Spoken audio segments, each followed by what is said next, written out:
All right, so what we're gonna do, pretty much we're gonna work on our daily reps. It's stuff that we pretty much do every day. Well, should do every day. I'm not gonna lie, I'm pretty lazy, so I don't do it all the time. But if you're wanting to train your dog on some basic obedience, then these things are pretty much exercises that you should be doing 1 to 3 times a day. Doesn't take very long, probably about 5 to 10 minutes, depending on how many reps you do. So we're pretty much going to do probably about 5 reps of everything, and we're going to use the box to kind of keep her in line. So those things are going to be her sit, her down, a stand because I like to teach a stand. I'll do send to box, but that'll probably also be your place. I'll do some recalls, just come to me and sit in front of me. Then I'll do some heel positions, right? So probably don't have to go down the whole list, especially if you don't really know how to do them. I'm gonna run through them pretty simply and break it down because she knows the commands without a lure. I'm gonna use a lure so you can actually see how I can manage it. She's gonna be moving faster than the lure because she knows what she's doing, right? So we'll start by getting her off the box. So I'll build a little bit of pressure on her, get her to come off of it. She knows what we want to do, so she fights a little bit to get off the box. I'll send her to the box, super, and then we'll work those sits. Sit it, box. So remember, I'm keeping her in the box because I want those sits to be straight. Sit it, good. As soon as her butt hits the ground, I'm marking that and I'm rewarding it.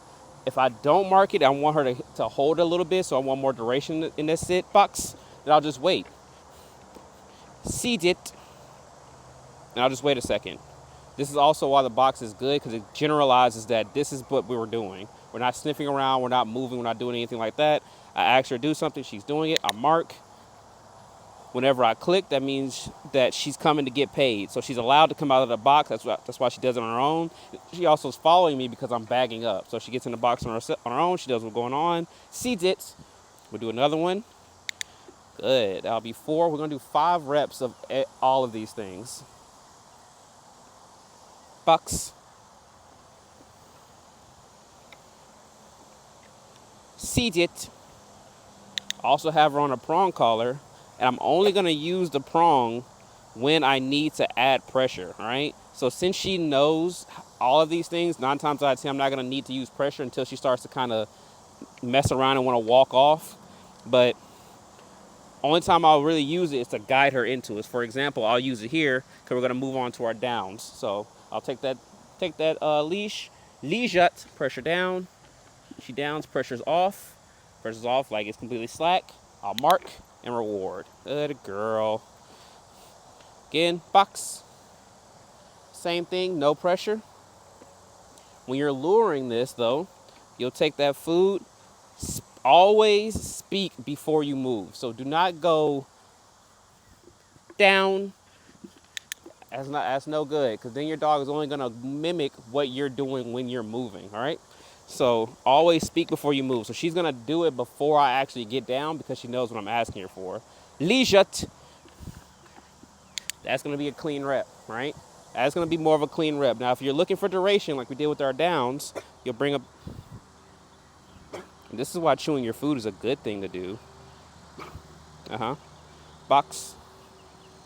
I'm going to take a commercial break while she finishes choking on the 1 piece of kibble I gave her. Good.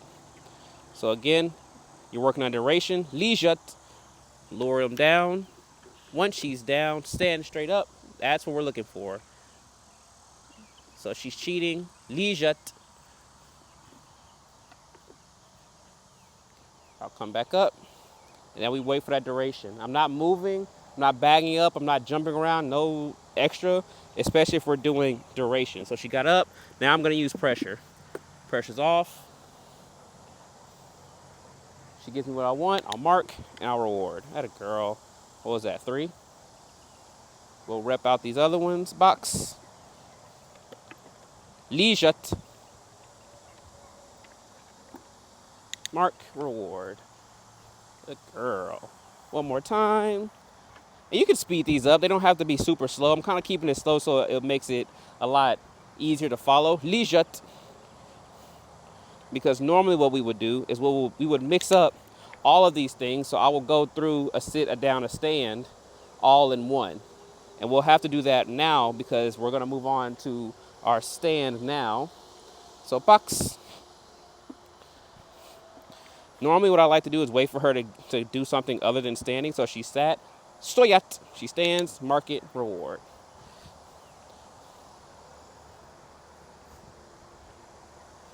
A lot of stray dogs around here, so I got to make sure I keep my head on a swivel so she doesn't get attacked or something out of nowhere. Wait for her to kind of get down. She sits, stoyat. I tell her to stand. I mark it. I reward it. Now, the stand is going to be very different from how you lure your sit and your down. So remember, you're down, you're going straight down. Your sit, you're kind of keeping that nose up, just like that. Your stand, I kind of like to push out with my foot right under them to kind of push their back out and then bring the food forward. So I'm here and I boom, mark it, reward. So again, all I'm doing here is I'm going boom, I'm kind of sliding, I'm not kicking them, I'm just sliding my foot in between their legs to kind of push their back out. So when they try to get away from my foot, they'll push their butt out and they'll stand straight up. So one more time, wait for her to sit. She knows what we're doing, so she's gonna do it anyway. Seat it. So then lure, boom, mark, reward. Good girl. Box. So she didn't do box like I asked her. Now she's starting to sniff around. Pressure turns on. She gets in there. Pressure's off. Stoyat. Good girl. Box. So now I'm gonna rush her, right? Because she's trying to mess around and she's trying to avoid doing the work. She doesn't want to do work. She's lazy. Stoyat. Good. She's acting as if she dropped food. She didn't drop food because I'm not giving her enough to drop. Stoyat. Super. That a girl. Box. And these things will get a lot faster. Stoyat. Good. Once you get into the flow of it, right? So this normally wouldn't take me no more than about maybe 10 minutes because we work on a lot of things. I think that was 5. We'll do one more just in case. Stoyat. Good girl. All right. So now the next thing I like to do is work on our heel position or your recall. So I do my heel position with a recall. I pretty much put her in the box. I tell her heel. She comes out of the box to me, which is basically a recall, and then flip into that heel position. Her heel position is on my left side. If you choose to do your right, that's perfectly fine. Doesn't really matter. But it's going to be very important that you pick which side of your body you want your dog to be on, and you stay consistent with it, right? So I kind of give her that space. She comes around. No pressure at all. Mark, reward. That a girl. Box. So you can work on both that or you can work on a regular recall, right? So she also has a recall. Got me. And that's what I want a recall to be. I want her close enough for me to touch that collar, right? If you can't reach over and touch the collar without moving, that's not a recall, okay? If you have to reach, dog did not come to you. So there's 2 variants of how you can work your recalls, but we're going to keep working on that heel position just because I kind of like how she does it. Ruttem. Good. So when she's in that heel, I want her to come around to me, and I want her looking straight up at me. Box. Good girl, because I want her to be in that type of position because if we do call her into heel and we start to walk, I want her to hold that head position right there looking at me. Ruttem. So see that? Now if I take a step, she keeps her head up, looking up at me. She dropped her head for a second, but that's fine. Head position, I want it here the whole time, right? I want it right there, looking up at me, paying attention to me. Good girl. Box. Someone pulled up in the driveway next to me and I don't recognize the car. And they're gone. I don't really care about what position she's in. When she's on the box, that's fine. Ruttem. No pressure. Let your dog work. Super. Good girl. And on this next one, I'll show you how to actually lure it into this position, right? Because it's not gonna get like this overnight, and it's not gonna be like that just off the rip, right? So what you do is you'll take your food. You still use your box to keep your dog in a specific spot, or you can use your place board, a bed, or whatever. Keep your dog in one specific spot. Take your lure, and then you'll just hear in their face, speak before you move, rut them, and here comes a stray dog. The dog's there, mark and reward.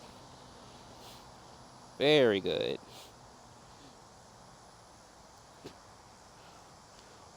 So there's a dog in front of me. She doesn't notice yet, and this is going to be the power of having that heel position because there's a dog right there on the side of the camera, right? But she's looking at me, paying attention to me. But watch when she sees the dog, she's going to act out, right? Lijat, seated, box. Still doesn't notice the dog, which is fine. Seated. This is going to be how you kind of get around your reactivity, right? Mark and reward. Because this dog is stray, and they've never met each other. I don't allow stray dogs to walk up on my dog. He's still just standing there looking at her. She still hasn't really noticed him, and that's because I have this obedience, right? So what I have to do as a good dog owner is advocate for my dog. So once this dog enters her space and she feels uncomfortable, I do not allow her to handle this situation. That's my job to handle that situation, right? So once your dog feels like they're unsafe and you can't handle certain things, that's when that reactivity comes out. So he's trying to kind of come around on her. See it. And what I'm going to do is I'm going to run him off. Hey, get out of here. Right? She activates, which is fine. See it. She's acting out.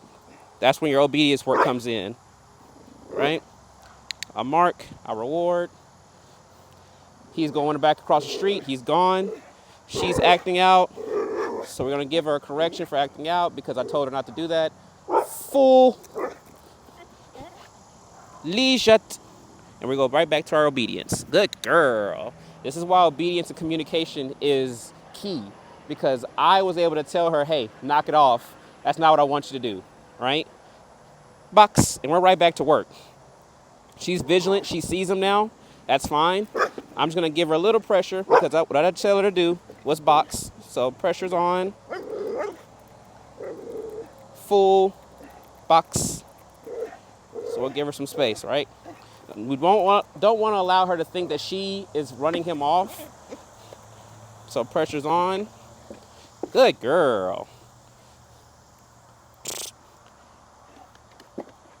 And she's right back with us. Good girl. That's how you handle a little bit of reactivity. It's nothing really major because she knows her communication. Lijat. So now we get her back into it. Stoyat. Seated. Stoyat. Seated. Lijat. Just get her back into the swing of things. I'm not cranking on her. I'm not flipping out. I'm not scared. Ruttem. Because I know how to handle it. I know how to advocate for my dog, right? That dog was not going to do anything to her. I would not allow anything to happen to her. And she knows that. But she's kind of like, I'm not going to let nothing happen to my dad, right? So we're kind of just on the same wavelength, on the same team. Pretty much the aggression that she showed is the aggression that I would have showed. But because I'm able to control her and we're on the same wavelength, we have good communication, I can snap her out of that. Because she is an animal, she's not a robot. So we're right back to work. So I'm going to show you guys how to do the lure. Ratten. Box. Oh, I'm mixing up my words. Ratten. That's my heel position. That's my girl. Seated. Good. So he's back, but he's across the street now. So she sees him. Box. She's not doing what I asked. Pressure. Box. Keep the pressure until you get what you want. Good. So back to how we was going to teach that heel position. Food in their face. Food in the face. Say your word. Rut them. Bring them around. Into that sit. Mark and reward. All right? Now there's 2 dogs across the street. So we're probably going to wrap this up because I don't want to kind of get it any worse than it already is. They're running down the street together now. He kind of like came to get his buddy, and now they're going down the street. But that's going to be pretty much your daily basics. Your sit, your down, your stand, your recall, and some kind of place. So place basically means that your dog goes to a specific space, not your crate, maybe a bed or maybe a park bench, and they stay there. So what I implemented instead of a place is just box. So that's the same thing. So instead you would go, instead of place, I can flip this over and I can work my place, right? Got me. That's my recall, mark reward, ratum. That's my heel position, mark reward. Then skuriat, that's my place, which just means get on top of the thing. I don't care if she's looking down there. I don't care at all about anything else. She's here, mark and reward. That girl. It looks like we are going into heat. That explains the grumpiness for sure. And that's going to be your daily session. So that right there is, once you get into the flow of it, it might take you 5 to 10 minutes. But that right there, I would say 2 to 3 times a day. You don't want to overdo it, but if you're really getting that bite of really wanting to work on your basics, then that's what I would recommend. Just working on those things as well as your communication and your leadership. So making sure they're not going crazy in your house, running up and down the halls and stuff like that. And you'll really have that connection of your communication level. So you'll be able to control your dog the same way me and DiCaprio can communicate with each other. All right? Lijat.